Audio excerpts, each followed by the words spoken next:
Painting has experienced something of a renaissance in the art world recently. It has been fueled in part by the distinctive talent of a new generation of young painters. Their styles vary widely, with influences ranging from abstract expressionism to photorealism.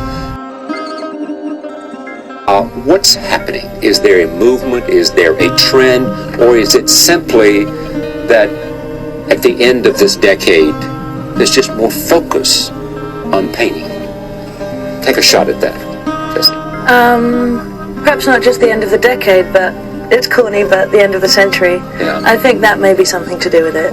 I don't think, there isn't a movement, I don't think. There's a hell of a lot of painting going on. I think more than there has been for quite a long time. But that it's something that sort of happened quite naturally. And I didn't really see it coming, but just became aware over the last year and a half that more and more shows that I was seeing in New York, it was becoming far more common to walk in and see paintings in an exhibition. Balenciaga's up next. Tell you all about it in 60 seconds. Like many houses of late, Balenciaga presented both its menswear and womenswear together. They walked around a giant towering central mountain of colorful graffiti, which held quite a few clues about this collection.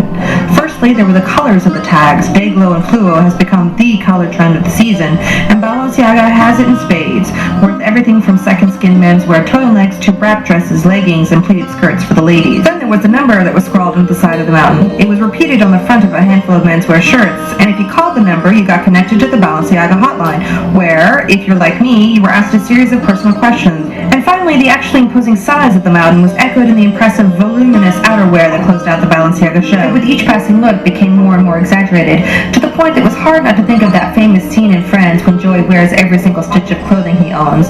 Or perhaps it was a comment on the nomadic life of so many displaced people living in the world today. After all, the show did include logo tops to support the World Food Program.